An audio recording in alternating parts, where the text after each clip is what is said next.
Bienvenue à tous, mon nom est Lucie Bourbonnière, je suis l'animatrice du balado Pickleball et compagnie.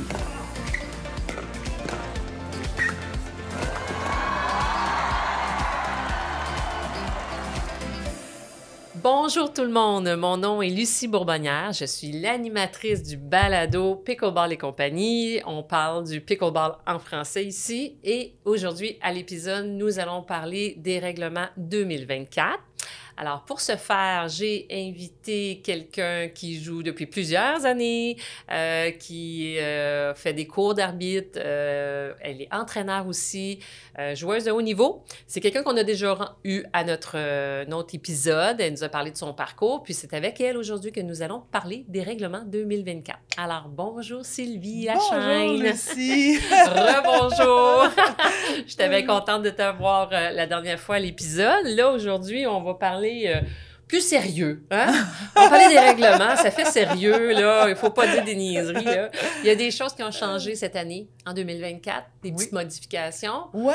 Puis, tu as eu l'information. Hein? Ouais, c'est ça. Ouais. Je te dirais que c'est des changements mineurs comparativement à d'autres années où on parle de services, on parle de d'autres choses qui changent complètement des Oui, c'est vrai ça, parce que les autres années, on a vu des changements quand même notables. Fallait s'habituer. Oui. Cette année, c'est moins... Ouais, mais il faut quand même le souligner. C'est important que les auditeurs, ils veulent savoir ce qui se passe en 2024 avec la réglementation. Tu as eu écho de ça. Oui, oui. Je t'écoute. Je te dirais qu'il y a 7 changements. Beaucoup sont pour les arbitres. Parce que souvent, c'est des choses qui ne sont pas ajoutées dans les règlements puis que ça fait des conflits. Fait que là, ils veulent juste comme clarifier. On le sait, mais là, ils clarifient dans les règlements, ils le mettent dedans. Fait que on pèse un peu plus sur le crayon. Oui, c'est ça. Pour s'assurer que tout le monde comprenne qu'est-ce qu'il y en est. La différence que qui a commencé, on a commencé ça au mois d'août 2023, c'est ça. On parle de corriger les erreurs des serveurs. Souvent, quand que la personne était mal placée, l'autre personne disait « OK, vous êtes mal positionné. » Mettons, il arrêtait la balle, vous êtes mal positionné. L'équipe perdait leur service. Puis ils devaient soit changer de côté ou bien changer le serveur. Ouais. Mais là, c'est pas ça. À cette heure, à partir de maintenant, de partir du mois d'août l'année passée, il n'y a plus d'erreur. Il n'y a plus de faute commis au niveau du service. C'est ça. Si, mettons qu'il y a un mauvais positionnement, ils ont juste à se replacer comme il faut, puis on recommence. On recommence. OK. Fait que dans le fond, l'arbitre le signale, il indique au joueur qu'il est mal positionné, puis il reprend. Oui, c'est ça. Parfait. Excellent. Si jamais il n'y a pas d'arbitre, parce que habituellement, l'arbitre va le dire au commencement avant qu'il y ait un service. Parfait. Mais mettons qu'il n'y a pas d'arbitre, puis que là, il y a un échange qui se fait, puis l'autre équipe attrape la balle, vous êtes en mauvaise position, puis c'est pas vrai, c'est une faute. Là, à ce moment-là, c'est une faute. Ah, OK, parfait. Bon, alors, c'est sûr que là, quand il n'y a pas d'arbitre, c'est entre les joueurs que ça va être déterminé.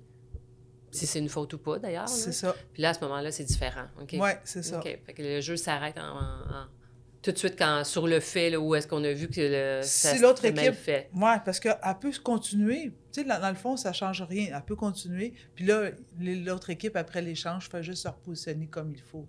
Parfait. Fait que ça, c'est pas important de le clarifier quand même. Oui, c'est ça. Moi aussi, j'ai trouvé ça important. Le bas du filet.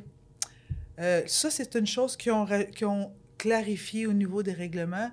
C'est que souvent, la balle, tu fais un service, la balle touche le filet, puis elle tombe de l'autre côté. Ouais. Puis elle tombe sur des fois, c'est des poteaux parallèles là, qui sont sur les filets. Ça tombe là. On le sait, nous autres, bon, on refait un lettre. Mais dans les règlements, souvent, il y a des filets qui sont des villes ou qui ne sont pas de pickleball. Ils vont avoir des filets qui vont comme traîner un peu au sol. Fait que souvent, c'était un conflit. Ah, si on recommence pas, ça s'arrête. Parce que là, c'était dur de juger la balle, qu'est-ce qu'il en était. Ouais. Fait que là, on le dit automatiquement, OK, c'est mis dans les règlements qu'on recommence. Parfait. Ça touche.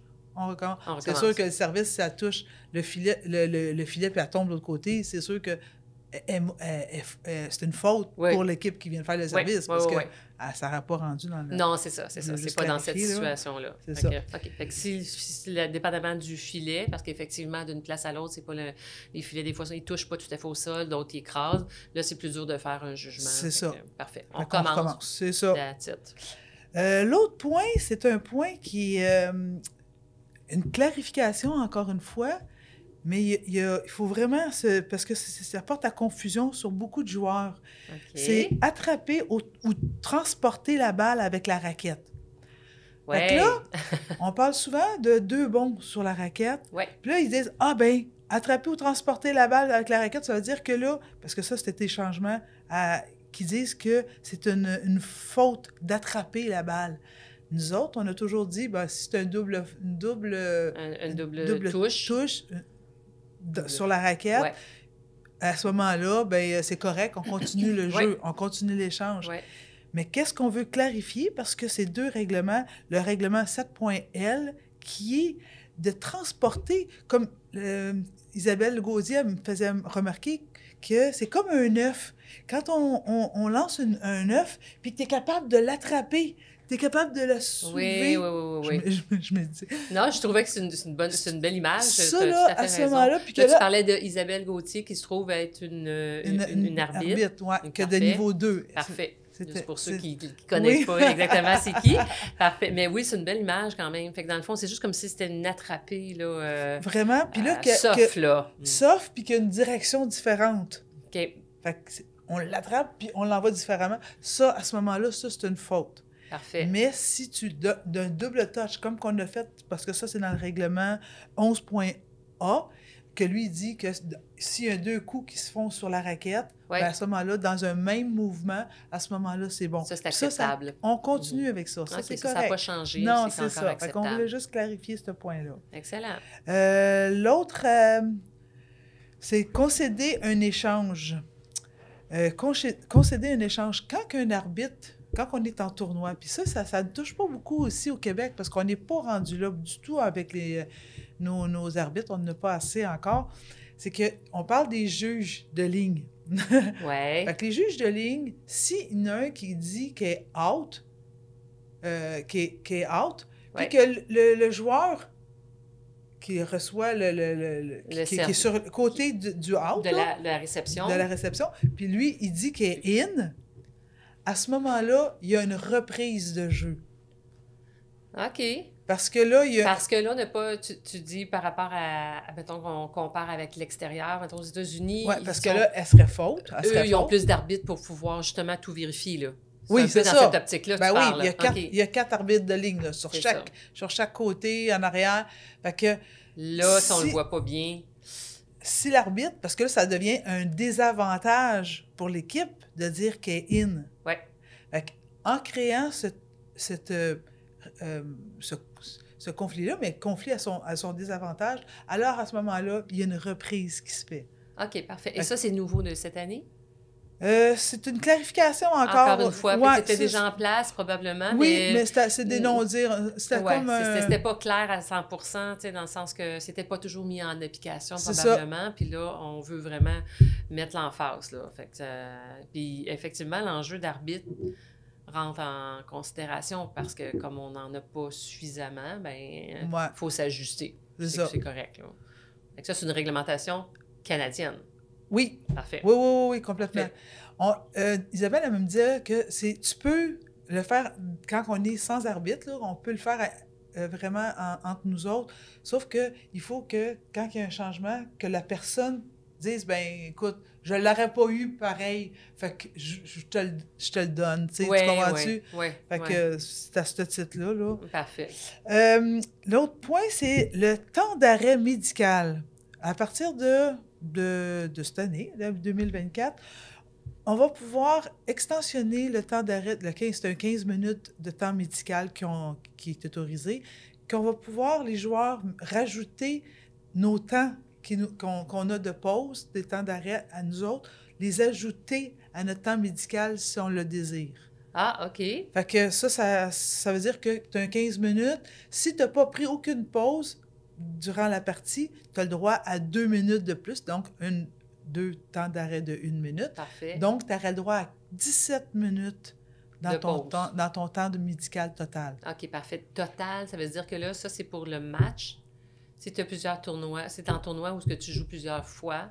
Tu as le droit, c'est 15 loops par... À chaque partie. Oui. Parfait. OK. Fait que ça, c'est nouveau de oui. cette année. Oui. Spécification des raquettes. Hey, tu sais comment il y en a des raquettes? Bien, je pense que oui, je sais. Mais ce que j'ai... il y en existe plus qu'une. Oui. Ce que j'ai appris, tu es peut-être au courant, qu'il y a des raquettes qui est marqué dessus USA Pickleball Approve, mais que ne sont pas sur la liste des raquettes Pickleball. OK, oui. Fait qu'il y en a, il y a des faussetés, là, dans le fond. Fait qu'il y en a qui disent qu'ils sont approuvés, mais qui ne le sont pas. Fait que là, à chaque année, de toute façon, il y a toujours une liste qui sort de toutes les raquettes qui sont autorisées pour les tournois, là, qui sont US Approved. À chaque fois, c'est comme ça que ça se passe. Là. Ouais. Fait qu'il ne faut pas se fier à le petit logo qui peut-être peut être erroné. C'est un peu comme les produits du Québec, là. On a des produits avec des logos faits au Québec, là, puis c'est pas tout à fait ça, là. On est à peu près dans la même... en même game. C'est ça, c'est ça. Ouais. Fait qu'il faut vraiment s'assurer qu'elle est faite. Il y a une, de la liste. Oui, c'est ça. La liste, on peut la retrouver sur Pickleball du Québec, là. Oui, sur la liste, probablement. Sur la liste de la fédération, non, je ne crois pas, c'est là. Du Canada. Celle du Canada, elle l'est. Oui, ça, c'est sûr. Ouais, il y a un lien qui nous amène directement à tous les modèles de raquettes qui sont officiellement approuvés pour les tournois. C'est ça. On peut les retrouver là. Ouais.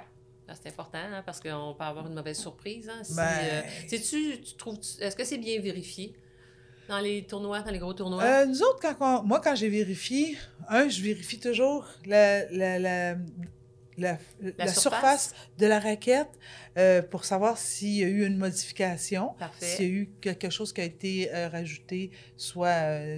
une finition quelconque. C'est ça. Puis, je regarde la raquette. Si je la connais pas, là, je demande, est-ce qu'elle est approuvée? Je demande aux joueurs, est-ce qu'elle est approuvée dans la liste officielle? Fait que si la personne, elle me dit, oui, il n'y a pas de problème, bien ça, à ce moment-là, moi, j'ai l'autorisation d'aller voir l'arbitre en chef, puis de demander, est-ce que tu connais ça? Tu connais-tu il peut te le dire tout de suite s'il la connaît ou pas. Ouais. Mais il est en forfait s'il ne l'a pas fait. Ça veut dire qu'il perd complètement sa partie, là. Il est complètement... Fait qu'il va falloir qu'il change de raquette. De raquette, c'est ça. Au commencement de la partie, j'ai dit, s'il n'est pas sûr, j'ai dit, bon, t'es peut-être mieux de changer ta raquette pour être sûr que... OK. Fait qu'ils peuvent automatiquement changer. OK, fait que c'est ça, c'est vérifié à ce moment-là. C'est important dans les bon. tournois, avant de t'inscrire dans un tournoi, de vérifier ta raquette. Que la raquette est conforme, oui. C'est une bonne chose. Au Pickleball Company, vous autres, toutes vos raquettes, vous les vérifiez toutes? Oui, tout à fait. Puis ceux qui ne sont pas, parce que nous, il y a des raquettes qu'on vend qui sont plus pour le récréatif, beaucoup moins dispendieux. Puis c'est pour, ça peut être pour des enfants, pour... à ce moment-là, c'est indiqué que c'est pas approuvé. Fait que les gens, de toute façon, il y en a combien de joueurs qui n'iront jamais au niveau professionnel. On a une grosse partie de joueurs qui font du compétitif, mais on a aussi énormément de récréatifs. Ces joueurs-là, eux autres, ça les dérange plus ou moins d'avoir une raquette qui n'est pas approuvée, mais toutes celles qui sont approuvées, oui, sont bien indiquées sur le site Internet, ça c'est certain. Vous êtes fiable, puis on est capable de... Ouais. il faut. OK. Fait que, puis le dernier, c'est les mini-simples qui sont maintenant autorisés dans les tournois. Ça veut dire que là, à partir de 2024, on va pouvoir faire des skinny, des parties à demi-terrain. OK. Tu as déjà joué le skinny? J'ai jamais joué, mais je sais qu'on peut le faire. C'est vraiment le fun. Je trouve ça, là. Ouais. C'est un beau compromis dans le simple, tout terrain avec celle-là. Je trouve que c'est beaucoup plus de finesse parce qu'on joue à 2 demi-terrains. Ouais. On joue comme croisé pour commencer. Puis après ça, on peut jouer face à face, dépendant des points. Fait que tant que tu fais des points, tu changes de carré. Mais si tu fais pas de points, tu peux rester dans ton carré toute ta partie au complet. Tu restes là. Puis c'est de plus en plus, là, on le voit, là. Oui. Fait qu'il y a de plus en plus de clubs qui explorent cette façon de jouer.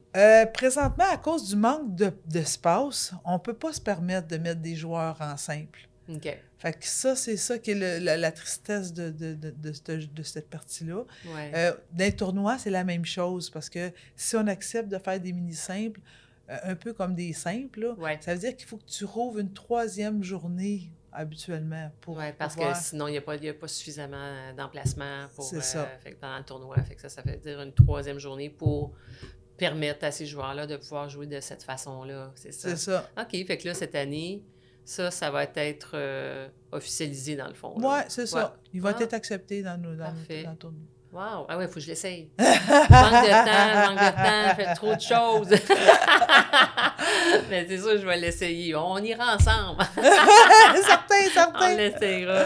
Y avait-tu d'autres choses aussi? Non, ça... Fait que c'est vrai, dans le fond, c'est bien de prendre le temps de clarifier certaines choses qui avaient déjà été mises en place, puis qui étaient plus ou moins claires, ou que c'est ça, on prenait pas le temps Mais comme tu dis, c'est pas des gros changements versus les autres années où il y a eu des changements au niveau des services, puis que là, c'est une adaptation complètement différente. Oui. J'étais là-dedans, je peux te dire. Oui, puis ça, là, dans le fond, ça vient des États-Unis. Oui, c'est ça. Tous les changements partent de là. Puis les changements partent de là aussi, entre autres, parce qu'on a des joueurs là, comme Ben Jones, puis qui viennent changer un peu la donne. Hein, tellement! Ceux-là, là, oui, vraiment, parce qu'ils jouent tout le temps sur la ligne entre les règles, puis eux autres, leur nouveau... leur nouvelle façon de faire, là, le nouveau style. Fait que, oui. tu sais, juste le service à la taille... Écoute, combien de fois tu regardes Ben John, comment des fois qu'il va arriver vraiment sur le... Ouais, il limite. Ah, mais, ouais. Ça vient bouger beaucoup, hein, le jeu. Mais c'est sûr que le pickleball, là, comme je me répète à le dire, c'est en pleine évolution. Là, fait que, comme ça va bouger encore, là, il va y avoir des modifications, c'est certain. Même le jeu, on le voit, il est de plus en plus rapide aux États-Unis. Offensif, c'est épouvantable. Exactement. Oui. Avant, c'était plus soft, là, mais là, on est rendu ailleurs. Oui. C'est pas étonnant que ça puisse changer au niveau de la réglementation. Fait qu'on veut pas, on se tient au courant de ce qui se fait chez nos voisins, parce qu'on sait que c'est pas mal ça qui s'en vient ici. Fait que les règlements, c'est ça, faut que les auditeurs comprennent que c'est la réglementation du Pickleball Canada, mais quelque part, c'est arrivé d'ailleurs. Oui, c'est ça. On a vu ça en branle. C'est beaucoup les arbitres des États avec nos arbitres du Canada qui s'occupent de ça, puis qui donnent leur point de vue. Puis... il y a tout un comité sur ça qui travaille fort. Ils sont nombreux. Ouais. Bien, ils sont de plus en plus solides, le Canada aussi, dans la façon dont ils gèrent ça, parce que là, ils ont de plus en plus de gens qui y travaillent puis qui sont là pour faire avancer le sport, parce qu'on le voit, là, les provinces partout, là, nous autres au Québec, c'est la folie, là, mais ailleurs aussi, là, en Alberta, puis on se promène, là, il y a du monde partout qui joue, là, fait que... c'est ça, il faut se tenir au courant. Nous autres, on est 350 membres à Roussillon, oui. Puis on a 100 personnes sur la liste d'attente. On a vraiment, écoute, puis on dit... Écoute, inscrivez-vous pas. C'est incroyable quand tu penses à ça. Hein? On n'a pas de place. Ça s'est jamais vu dans l'histoire du sport, je pense. D'avoir autant de gens enflammés à vouloir pratiquer un sport et ne pas pouvoir parce qu'il n'y a plus de place. Hey, c'est incroyable quand on pense à ça. Tu sais, c'est un beau problème parce que, dans le sens, les gens bougent, les gens sont en santé. Puis, toute génération confondue, là, les jeunes peuvent jouer avec leurs grands-parents. Tu sais, tout le monde est heureux là-dedans. Mais il y a plus de place. Les gens veulent jouer, les gens nous écrivent, nous aussi, parfois, pour dire où est-ce que je peux jouer? Il n'y a plus de place. C'est plein partout. Mais c'est ça, les villes vont continuer d'innover, je pense, puis d'embarquer dans des beaux projets d'agrandissement, puis d'avoir... faut de l'espace, là. Mais pendant ce temps-là, on se tient au courant de ce qui se passe, puis on continue de faire progresser tout ça. Fait que merci beaucoup. Ça me fait d'avoir plaisir, pris le temps Lucie. de nous rencontrer pour nous expliquer les règlements 2024. Puis, comme je disais la dernière fois que je t'ai rencontré, gêne-toi pas, viens nous voir, ça va me faire plaisir de te revoir à nouveau pour parler de d'autres sujets de pickleball à notre balado de Pickleball et compagnie. Ça me fait plaisir. Merci, à la prochaine. Bye.